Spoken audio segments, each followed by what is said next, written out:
Hello, everyone. Welcome back for our final day of Summer of the Secret Squadron. I have Finley here with me today. Say hello, Finley. I'm pretty excited about today's chapters. I think you're going to really love them. I think you're going to really enjoy how the story turns out. Thank you for taking the time to listen with me, and I hope you really enjoyed this book. So let's begin. Chapter 31. Friday morning came, and I could hardly eat breakfast, with the photo shoot and interview at 9 a.m. Mom, Dad, Emily Ann, and Caleb were as excited as I was. Mrs. Jackson called and said the photographer wanted to retrace our steps and take photos at the different locations where we found the treasures. It took most of the morning, but Sumner, Logan, and I took him from my room to the church, to the library, to the lean-to cave, to the railroad bridge, and finally, to the Landers. He must have taken 6 rolls of film. He then took us and all of our loot to the paper, where he shot another 4 rolls of comic books and nickels and pennies and badges and rings and the medal. From there, Mrs. Jackson took over, asking us what we wanted for lunch. In a few minutes, we were eating jumbo cheeseburgers, french fries, and chocolate milkshakes from Jackie's. Mrs. Jackson used a tape recorder as well as a legal pad for taking notes as we began telling her our story from the beginning to the end. She was a real good reporter, helping us recall things that we were skipping over. Mrs. Jackson asked us to tell it as if she didn't know a single thing, including the parts where she was involved. She not only wanted to know what happened, but what we were feeling during the parts of the adventure. When we finished, I felt exhausted. I wasn't sure if it was from retelling our story or the huge lunch we had just devoured. Mrs. Jackson finally finished scribbling and looked up. "Boys, are you ready to become famous?" "Famous?" Logan asked with stars in his eyes. "I was talking to our editor, and he suggested we make your story into a 3-part series." "What does that mean?" Sumner asked. "It means we would divide your story into 3 parts and run it over 3 consecutive days, beginning Tuesday. How's that sound?" "It's great," we all agreed. "One other thing. I hesitate to say it because I don't want you to get your hopes up too much, but I really think the Arkansas Gazette will pick up your story and run it statewide." "Are you serious?" Sumner shouted. We couldn't believe our ears. "The only thing is, the Times gets to break the story, okay?" All right. We didn't feel like we were going to be famous, but we just might be. Chapter 32.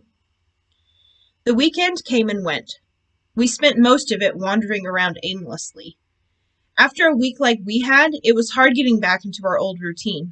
Fishing didn't sound very exciting, and I wasn't sure about going to the rocks anytime soon. I had come to a good understanding why God tells us to leave revenge in His hands. Tommy Dutton couldn't get back at God, but he could get back at me. Still, we reveled in all the glory of it all. Every day we would sort through all the treasures and talk about Sumner dangling from the Landers sign, or Logan falling through the roof, or me face to face with that cottonmouth. We tried calling the last remaining Henrys on our list, but still weren't able to reach them. Mrs. Jackson said that, short of hiring a private investigator, we had probably come to a dead end. I wouldn't have minded hiring one. I was still desperate to find Henry, but Dad said it would probably cost several $1,000s, so that put an end to that. Dad built us 2 really neat curio boxes to display all of our stuff in.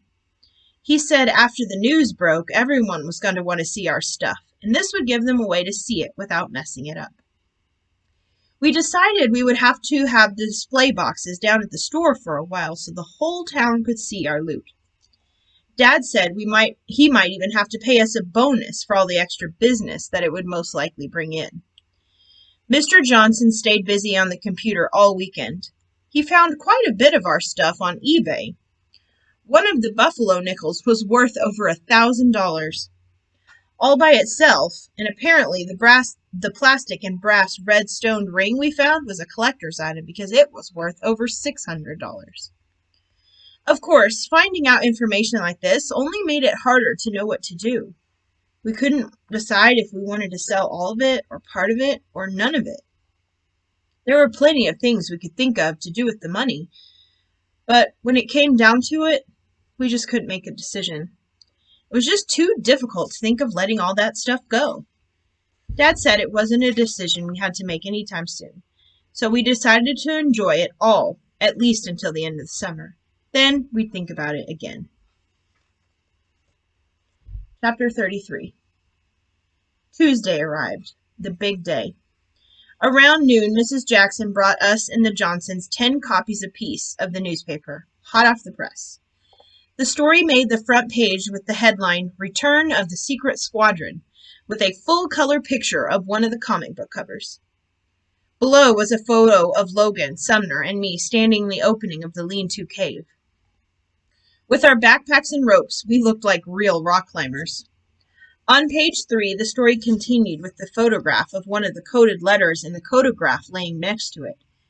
It was almost surreal reading the story knowing it was about us. By 2 o'clock, the papers were in the stands, so Mom sent us down to the store. She said we should be there to show off of our stuff and to answer questions.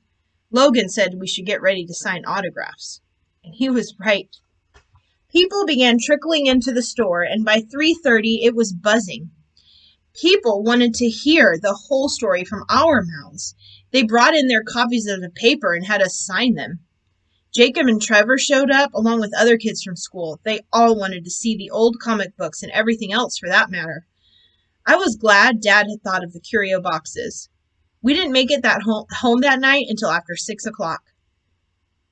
And it was that way for the next 2 days. Dad paid us to come in and just sit around, drink Cokes, and talk to people and show them our stuff. On Wednesday, Mrs. Jackson brought the second edition just after lunch, but this time with news.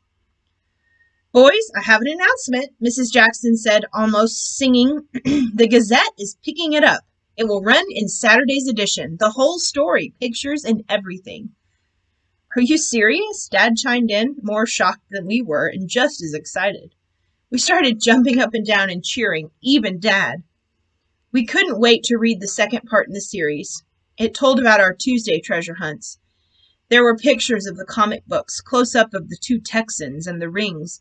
There was an old colorized postcard print of St. Paul's Church and a cool inside shot of the bell tower that must have been taken lying on the floor at the bottom of the stairs, facing up. On page 3, there were pictures of Henry and me, side by side. They had blown up Henry's photo and had cropped a picture of me to make it identical headshots. I almost thought they had touched up the pictures to make us look more alike, but Sumner and Logan assured me that they had not.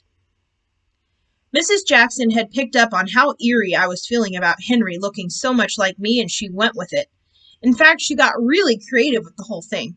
By the end of the story, you were almost thinking Henry's ghost had appeared to me in my room and on the railroad tracks, and that he had led us to the coded messages so we could find all of his things and he could find his eternal rest. So, of course, the rest of the afternoon was spent answering questions about Henry, the ghost.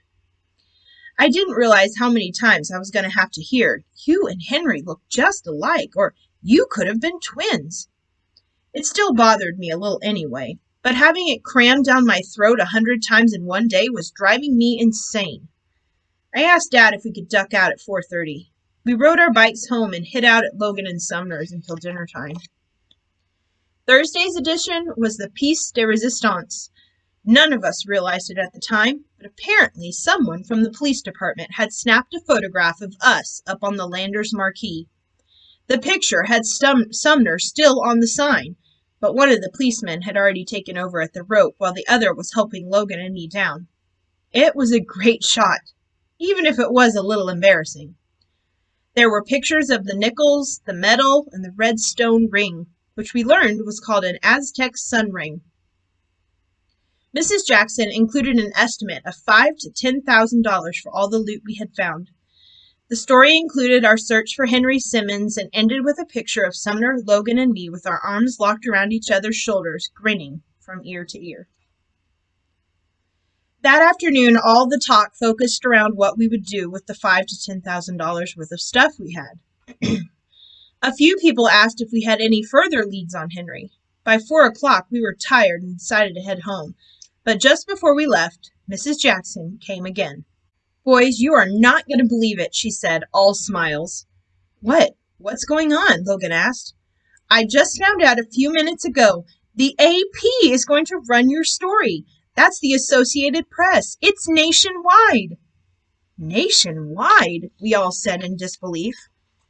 How it works is the Associated Press sends stories to newspapers and television and radio stations all across the country. Then each newspaper or station decides for themselves what stories to run. Hometown stories like this are picked up all across the country. One of the Little Rock television stations might even come and want to interview you.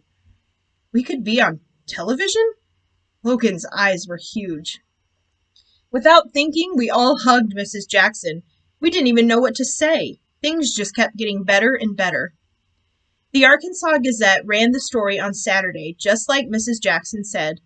It made the front page of their family section with many of the same photos, including the one of the three of us at the lean-to cave. Dad bought a dozen copies. But Mrs. Jackson was wrong for a change. Not one, but 2 television stations came to interview us that very weekend, as well as 1 radio station. Along with that, people were calling from all over the United States, from places like Orlando, Florida, and Chicago, Illinois. People collected Captain Midnight memorabilia. One man offered us the full $10,000 sight unseen for the entire collection, but upon Dad and Mr. Johnson's advice, we turned him down, keeping his phone number just in case we changed our minds. Chapter 34. Throughout the next several days, things finally began to get back to normal. The phone calls dwindled, which was fine with us.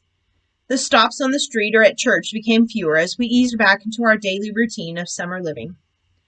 The hot July sun was fully revved up with temperatures nearing the 100 mark.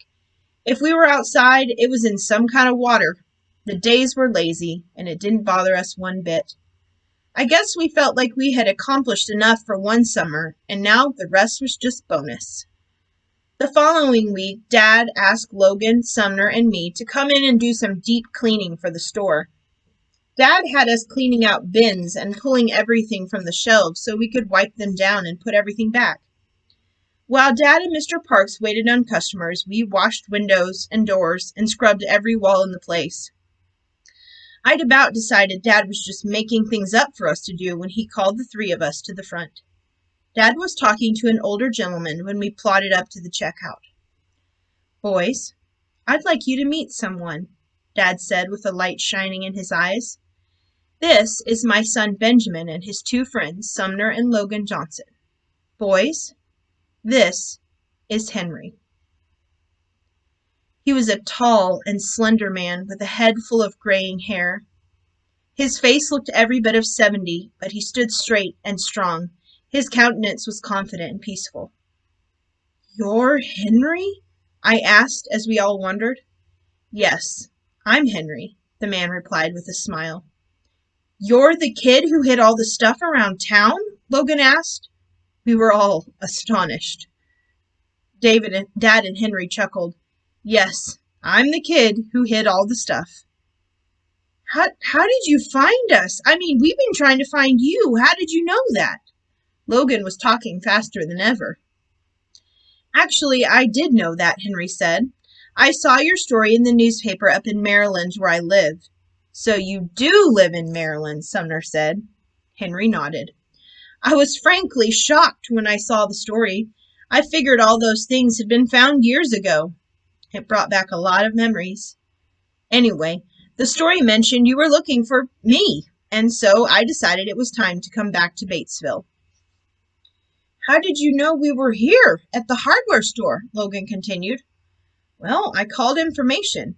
I knew Ben's last name was Matthews, and he lived on 7th Street. Last week I called and talked to Mr. Matthews on the phone and told him I'd like to come down and meet you boys. We agreed that today would be the day. You talked to Dad last week? I couldn't believe it. Your dad and I decided we would make it a surprise, Henry grinned. We were looking for you, but you found us, Sumner said. I guess I did, Henry said, smiling. So what made you leave all this stuff behind? Logan asked the question we all wanted to know. Well, it's sort of a complicated story, Henry said. Dad suddenly interrupted. Boys, I'm sure Henry is tired from his trip. Why don't you walk him up to the house and he can at least sit down while you interrogate him? That sounds great, Henry said. I'd love to see the old house. We left our bikes at the store and escorted Henry up the few blocks to the house. Henry commented on how the town had grown and changed. When we made it home, Henry stopped at the front of the house for a moment and just stared at it quietly. I wondered what he was thinking. We went on inside. I introduced him to Mom and Emily Ann and Caleb. Of course, Mom was in on the surprise. Mom made him a glass of iced tea and offered him a lemon square. Then we took him into the dining room where the display cases were.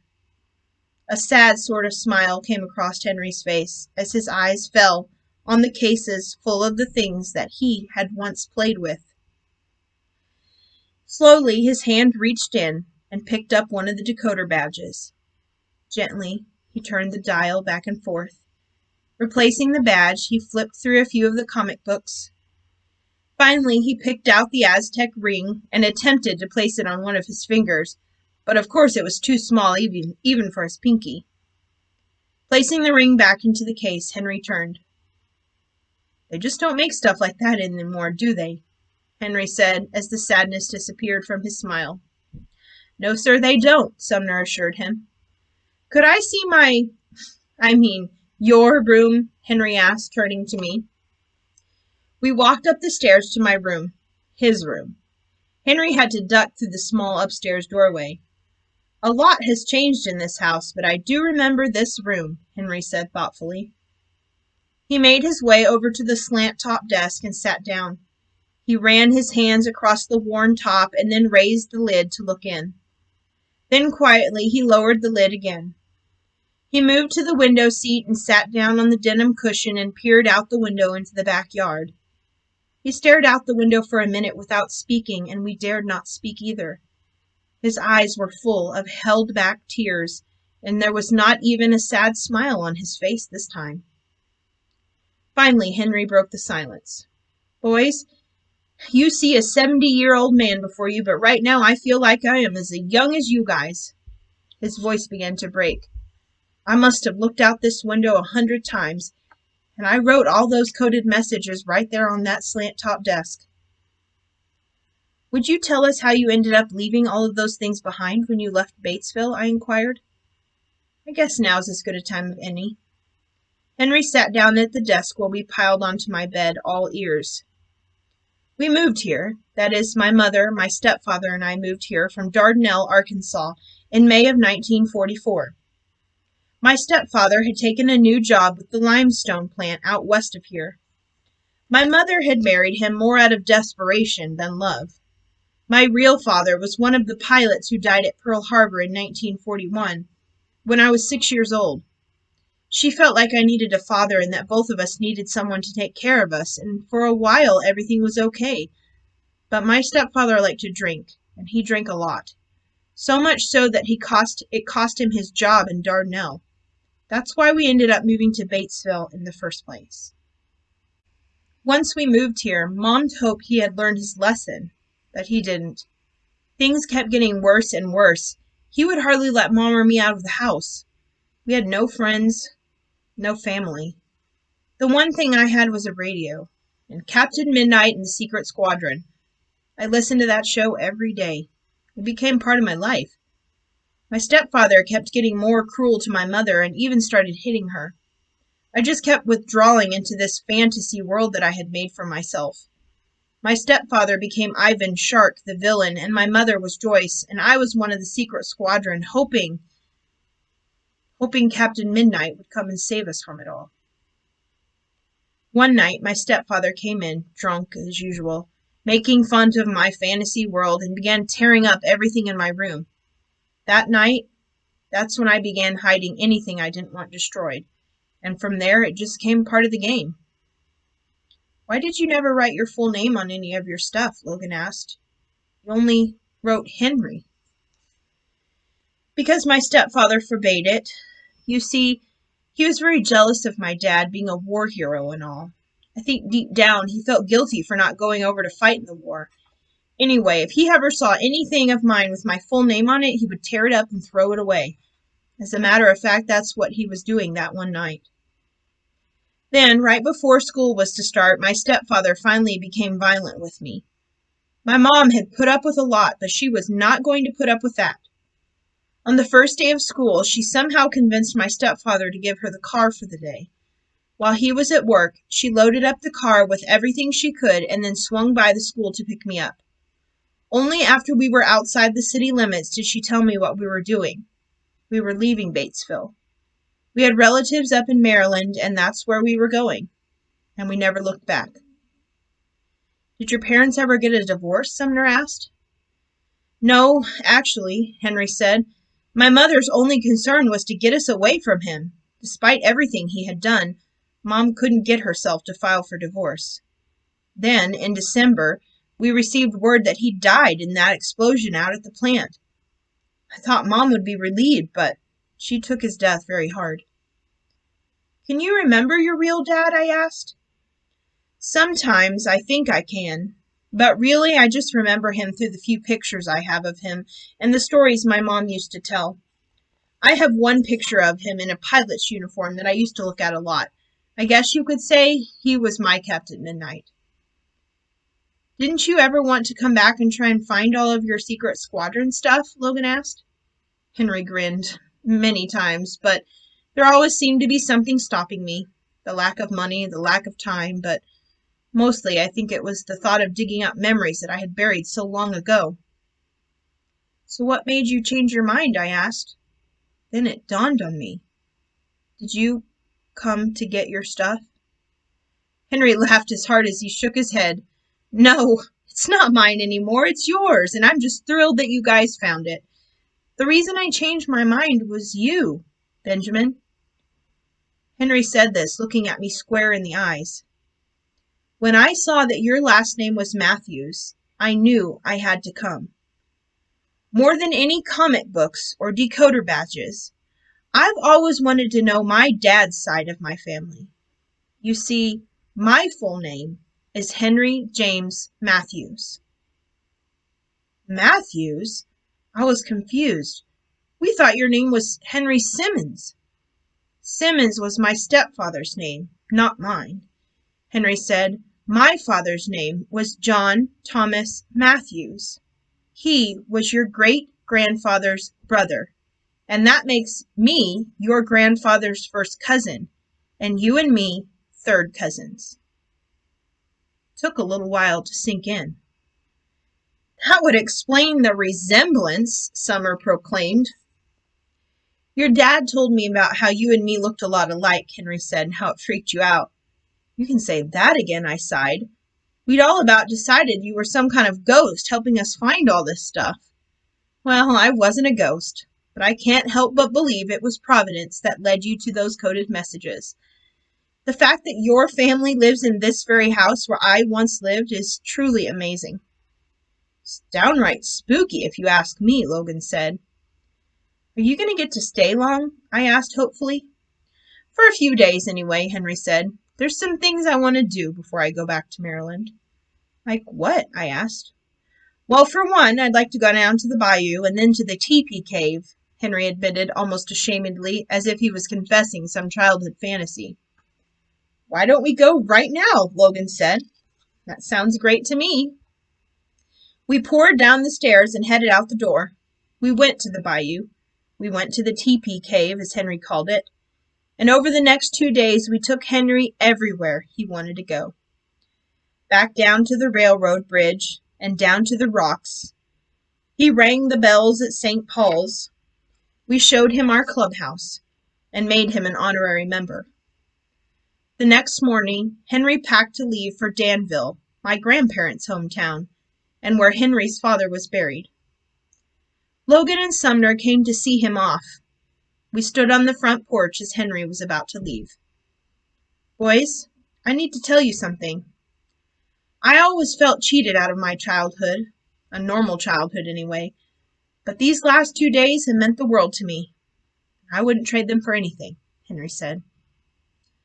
We all gave Henry a hug. We knew we wouldn't trade the last month for anything in the world. As Henry was about to turn to go, I put out my fist. Logan and Sumner put their fists on top of mine. Then we looked at Henry. "Put in your fist, Henry," Sumner said. Henry acted hesitant, somewhat bewildered at what we were doing. "Come on, Henry, put in your fist," Logan repeated. "You're part of the club now." Actually, I think he was the charter member, I realized. Henry placed his fist on top of ours and smiled. 1, 2, 3. Secret Squadron away! The end.